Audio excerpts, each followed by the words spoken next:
Hello everyone. In this video we will be working on sample mean, standard deviation, and z-scores for a data set.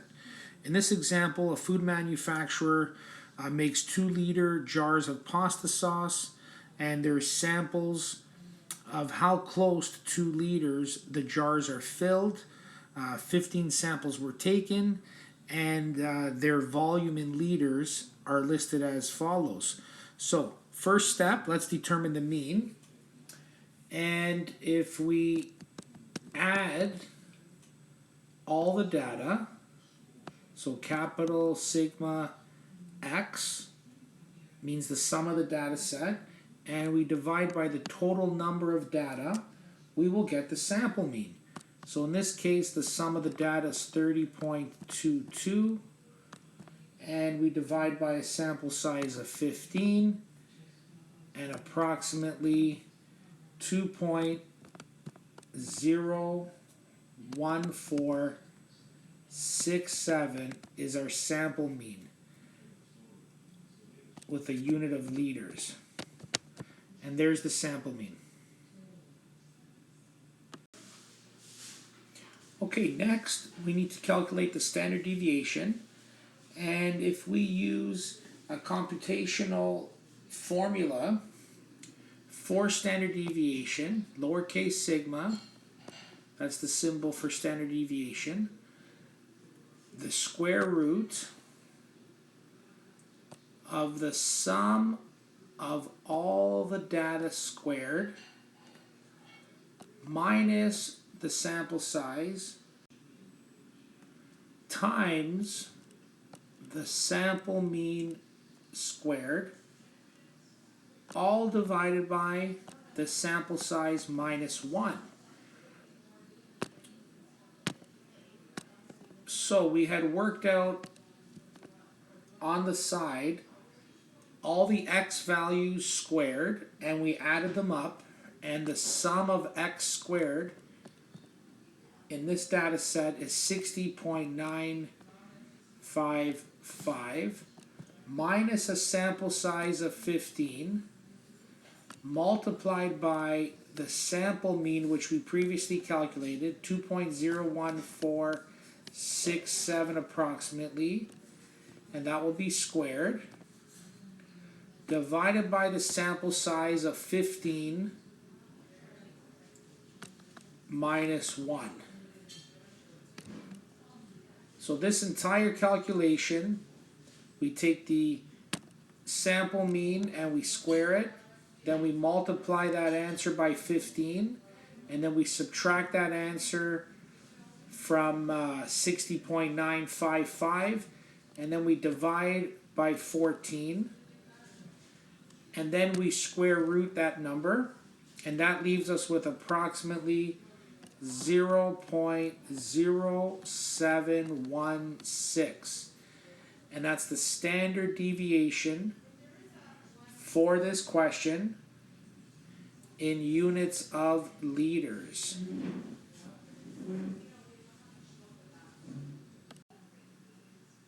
Okay, next we will calculate a z-score and analyze its meaning.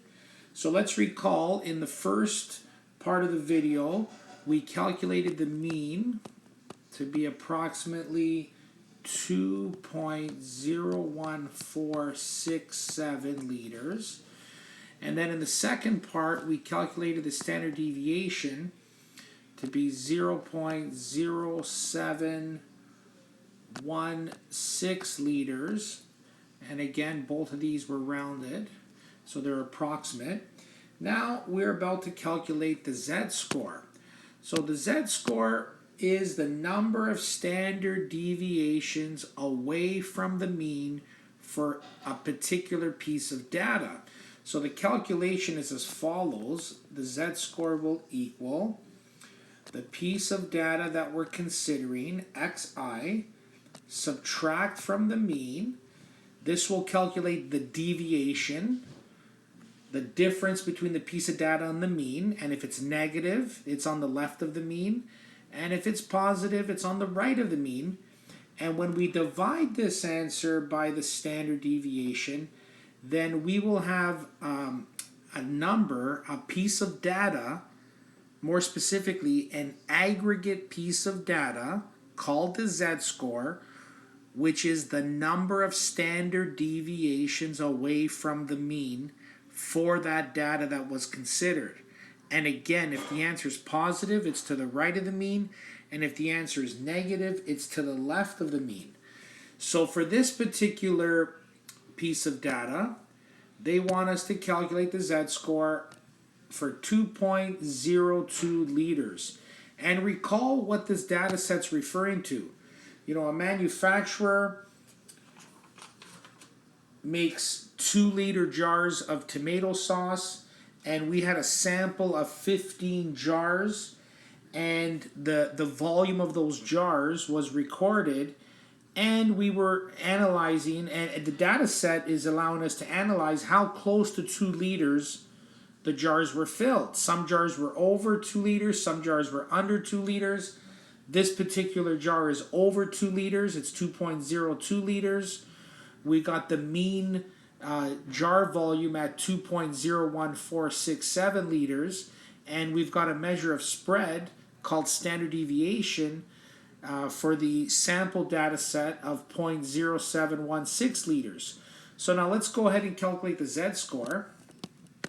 So the z-score will be 2.02. That's the piece of data that we're considering. And we're going to subtract that by the sample mean that was calculated, 2.01467. And we're going to divide by the standard deviation, the measure of spread that was calculated. So it's a subtraction and a division, so it's a quick calculation. So the z-score is approximately 0.0744, and the unit of measure is standard deviations, not liters anymore. So this piece of data, this jar, that has a volume of 2.02. So we could write this another way. We could say the z-score for a piece of data of 2.02 equals 0.0744 standard deviations. And since it's positive, it's above the mean, or you might say it's right. It's on the right side of the mean. So this is larger than the center value of the data set. It's on the right side of the mean.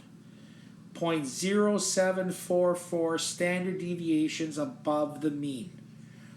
And that's the z-score for a jar with a volume of 2.02 liters.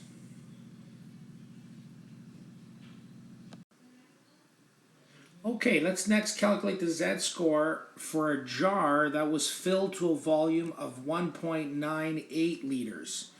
And then let's compare it to the jar that was filled up to 2.02 liters in volume. Okay, so let's do the first z-score for 198. So the z-score for 1.98 is going to equal 1.98 minus the mean divided by the standard deviation, and that will equal approximately negative 0.4842. So this is for a z-score. This is the z-score for the jar that was filled to a volume of 1.98 liters. Okay, and recall the previous z-score for the jar that was filled 2.02 liters is, we previously calculated, is 0.0744. So we have the two z-scores here, and the z-score for 1.98, this z-score is negative 0.4842 standard deviations below the mean, to the left of the mean. So this jar, the volume of this jar in the data set in reference to the central tendency of the mean and based on standard deviation measures is left of the mean.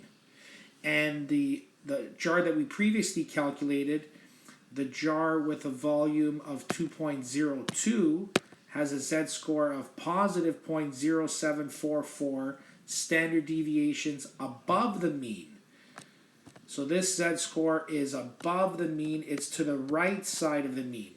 So compare the distances from the mean compared to the previous calculation. Well, in this case, we are left of the mean, and we're 0.48, negative 0.4842 left of the mean. So if we draw a number line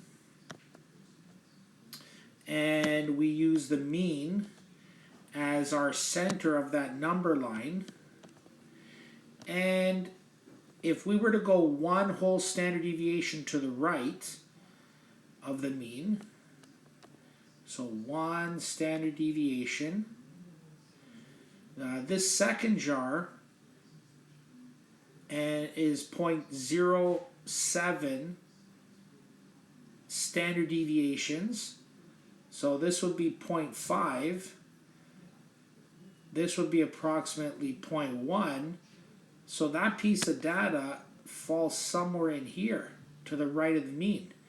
And if we were to take the jar for this example, 1.98 liters, and if we approximately went that distance to the right and we approximately go that same distance to the left, without using a ruler, just eyeballing it, this would be -1 standard deviations to the left of the mean.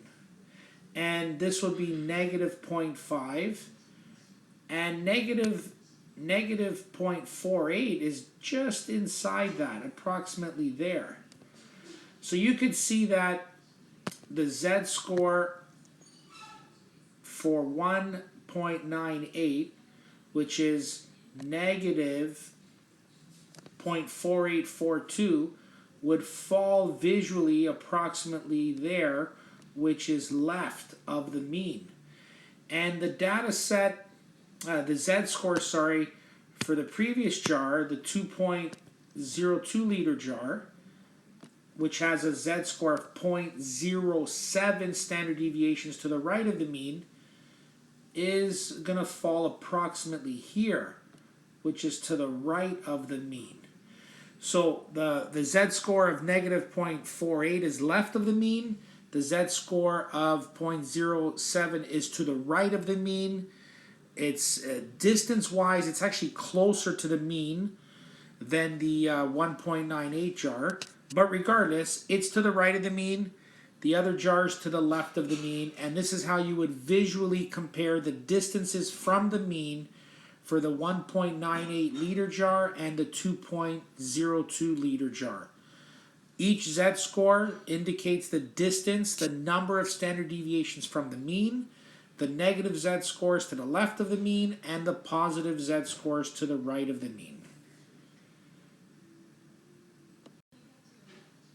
Okay, and in the final part of this video, we are going to discuss what typically happens in the manufacturing industry, where in this case the manufacturer is advertising 2-liter jars of pasta sauce, tomato sauce, and if the advertisement on the label of the jar says 2 liters and the jar is significantly less than 2 liters, the customer is not going to be happy. So in manufacturing, there's errors, there's margins of error and inconsistencies in the filling of the jars. So what the manufacturer does is they set a threshold.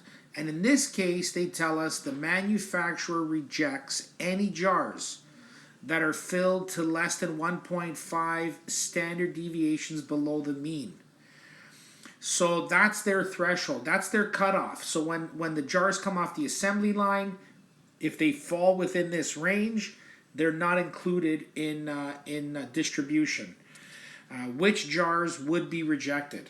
So we're going to take the calculations that we had of the mean, and we're going to times the standard deviation by 1.5, because that's what it says here. 1.5 standard deviations below the mean. So therefore, we're going to subtract from the mean this multiplication of 1.5 standard deviations. So that becomes a calculation as follows. 2.01467 was the sample mean previously calculated, minus 1.5 times the standard deviation that we previously calculated.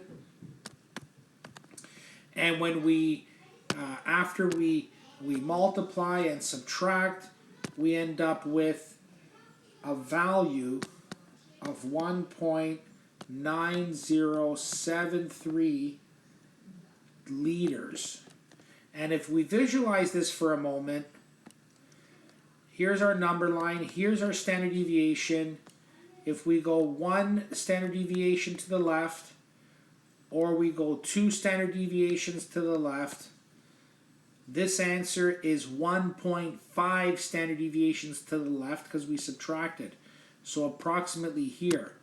This is approximately 1.9073 liters. We had a sample mean calculated of 2.01467 liters. And when we subtract 1.5 standard deviations from that answer, we end up at a location left of the mean. At this point, 1.9073 liters is the location that is 1.5 standard deviations below the mean. So the question says, which jars would be rejected? Well, any jars that are less than this volume. Any jars. So let's make some room here.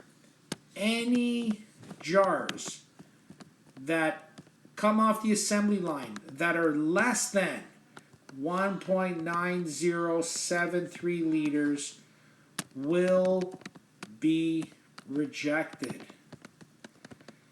So for example, if a jar came off the assembly line at 1.89 liters, well, this will be rejected.